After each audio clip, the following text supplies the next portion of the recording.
naa leen ko si njëlbéen gi Mbaye Faye mooy directeur des statistiques économiques et de la comptabilité nationale de l'ANSD. prétexte bi nag Chérif mooy célébration journée mondiale de la statistique tey la ñaar fukki fan ci weeru octobre buñ ko feetee tey xam naa fii ak juróomi at incha allah lay doonaat. incha allah moom moo tax sax ñu daal di ko fi invité moom sëñ Mbaye Faye. li Ablaye wax xam naa intéressé na ko ndax gis naa mu yëngal bopp rek. moom mi nga xamante ni kon moom moo jiite wàll woowu ci ANSD dinañ ñëw nag ci bis bi ANSD ak liggéey bi ci wàllu statistique mais mbiram emploi comme yéen des fois da ngeen ciy def yéen tamit ay études di ko publier. fan ngeen di sukkandiku d'habitude ci wàllu méthodologie ak tamit polémique bi nu ngeen koy dundee. donc jërëjëf. di nuyu bu baax bon pour ñëwaat ci donc bés bi muy journée mondiale de la statistique donc ça a été institué par la commission des Nations Unies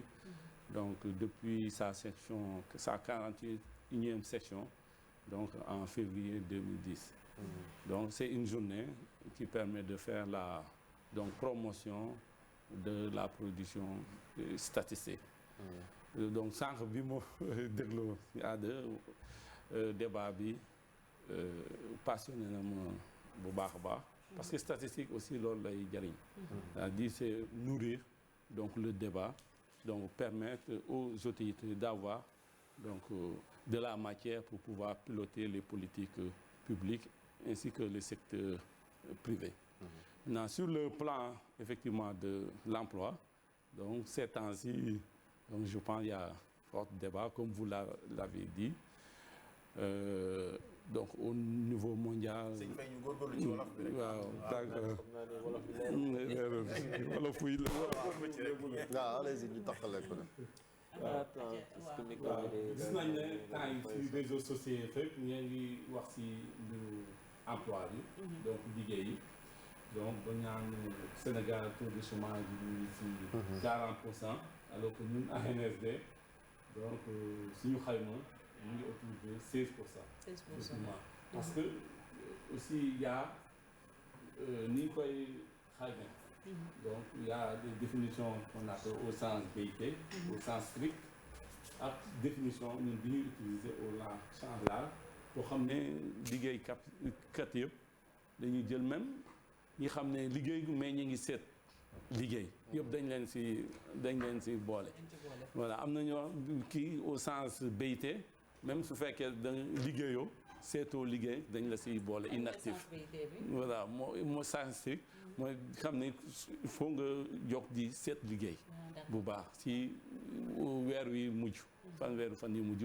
nañ koy jël mais loolu xam nga day supposé nga am foo xam ne bindu nga pour ñu xam ne yaa ngi wut liggéey mais xam nga fii amul fu nit di bindu ne maa ngi wut liggéey loolu tax surtout au Sénégal ñu suñu statistiques yi souvent dañuy joxe ñaar yëpp joxe sens strict joxe aussi ni ngay jàlle bu am sens large ñun bi ñuy joxe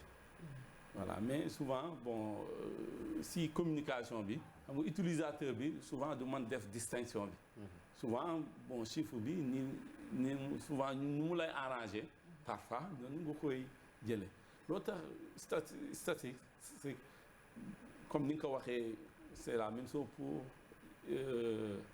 INSEE souvent duñ dugg ci de interprétation donc on met dañuy defar méthodologie ensuite publier données bàyyi utilisateur yi ku nekk ñu ngi koy jëfandikoo état bi même chiffre ni mu koy jëfandikoo interpréter ko souvent le secteur privé ou même chiffre ni mu koy jëfandikoo day wute loolu tax ANSD dans ce point de vue se veut indifférent produire les données avec les méthodologies qui sont donc souvent méthodologie yoo xam ne c'est harmonisé ça suit les standards au niveau international. mais naka la statistique mën a jouer rôle ci développement réew. non donc rôle statistique ci développement bi yaatu na parce que statistique dafa bari ay fànn yu muy yëngatu. donc dem ba ci statistique démographique et sociale. waa lii population bi. recensement de population bi souvent dañ koy def pour mën xam nu population bi tëdd. xale yi nu ñu tëddee mag ñi nu ñu tudd fu ñu toll donc maintenant jigéen nu population bi demee jigéen ñi environ en moyenne seen taux de fécondité loolu yëpp dañ koy xam et là ça permet à l'État en termes de politique démographique mën a def planification et cetera parce que dernier recensement bi ñu ko defee en 2013 ñu xam ne population Sénégal par exemple mu ngi environ 15 millions joxe bi ñu mujjee def recensement bi ñu tolloo xool ni muy progrès c'est déjà taux yooyu dinañ mën a wax ñaati at la population bi di doublé wu waaw au niveau de la demande éducation xale yi ñaata la ñu toll ñaati par exemple école nga war a mën a def pour recevoir leen dispose de santé yi donc ça c'est une day dimbale voilà day dimbale ngor mu mën décision voilà di planifier loolu si wàllu population mais wàllu économie par exemple souvent ñu ngi wax le taux de croissance du PIB naka la koom-koomu réew mi di avancer loolu également ñun ñoo koy ñoo ñu muy doxee souvent nag problème lay voilà parce que chiffre yi comme ni ko Ablaye waxee voilà ak naka lañ def ba refléter ces voilà loolu nag dama si ñëw si ñaari côté parce que suñu méthode yi am na boo xam ne dañ koy estimer c'est-à-dire PIB bi richesse bi il faut pour nga mën koo xam dëgg-dëgg il faut acteurs yi muy entreprise muy état bi def seen bilan bu pare nga dem xool lii mooy comptabilité publique état bi lii moo nekkoon budget nii la ko exécuté nga dem entreprise yëpp kuy entreprise yëngatu mu defal la sa bilan donc là soo amee bilan yëpp donc soo defee xayma ak suñu méthode comptable laa dina wóor souvent sax dootu yëngatu parce que am nga information bi mais aussi comme dans le cadre de la planification nguur gi day war a bugg a xam déwén ñaari at nit am économie nu muy doxe en ce moment amaguñ information yi foofu donc ay hypothèses ngay dem maintenant hypothèse nag souvent c'est des modèles des méthodes économiques par exemple soo xoolee par exemple fukki at nu mu doon doxe ba tey facilement mën nga xam un peu par exemple ñaari at ñetti at muy mën a demee tendance mais sëñ bi donc c'est sur ça que on base ak les programmes yu ñu war a mettre en place pour soutenir donc loolu mooy permettre souvent ñu def projection yi. mais dafa am ñaar ci cas bu concret. est-ce que du yéen lañ war a joxoñ ci li nga xam ne tey ñëpp d'accord nañ ci ne. Ndakaaru par exemple débordé na surpopulation est-ce que du yéen a ko prévoirul ba ñu mën a am ay politiques publiques yoo xam ne waroon nañoo prévoir assainissement habitat ak yeneen xanaa liggéey leen wala seen i données dafa faussé. fànn boobu suñu données yi ñu joxe pourtant données yu fiable parce que même journée bi suñ ko defee àddina bi Nations Unies dugg si du woo pays yëpp ñuy organiser manifestation yi di jëkkaloo pour que seen méthode ànd méngoo ñu man Sénégal su waxee taux de chômage fii ak Côte d'Ivoire wax ko ñu mën leen comparer xam ne effectivement c'est une différence réelle également sur le plan démographique suñ jëlee données sur la population Dakar sur la densité bi ñu defee recensement bi xam nañ ne Dakar population bi ni muy augmenter moo gën a gaaw population yeneen gox yi parce que ñi day recevoir ñu bari ñooy implantation l'immigration donc on l'a vu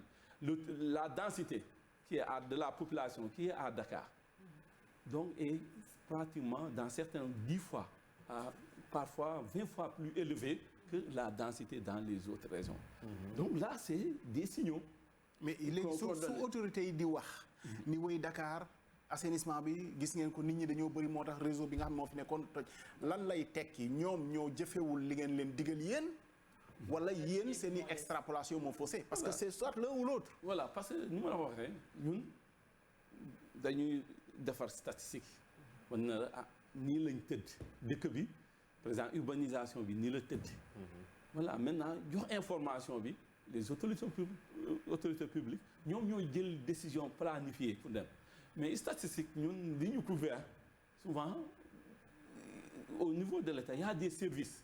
donc plus appropriés comme wax nga ko léegi DGPE qui s'occupe de la planification et qui se base sur les statistiques par exemple produites par l'ANSD. léegi mooy bëgg naa ñëw ci Covid bi aussi xam nga c'est une année particulière muy 2020 comme ni ko Ablaye waxee ban rôle la statistique joué ci période bi en termes de xool impact Covid beeg yooyu. donc merci ci question boobu parce que Covid bi mu ñëwee souvent xawoon na jaxase un peu suñu méthode traditionnelle de collecte des informations. Parce que la plupart. du ngeen dem ci terrain. voilà di dem ci terrain bi la plupart c'est des enquêtes face à face dañuy ñëw ci ménage bi yor suñu questionnaire laaj yi ñu dem maintenant Covid bi avec les mesures barrières donc là xawoon na enquête yu bëri. xaw ko perturbé voilà ensuite on s'est adapté jàll ci utiliser téléphone bi. est-ce que loolu fiable la donc on a voilà. voilà effectivement mais quand même am nañu contact direct bi gënul. mais quand même on a des contrôles on a également des agents bien formés. Même au niveau de l'agence, il y a une école qui forme, qui certifie les enquêteurs. Mais donc, ils sont très extrêmement réalité là, parce que même face à face, parfois on zoom, parce que l'on se rappelle, Chérif, le recensement à étant Ablaye, c'était compliqué au Sénégal.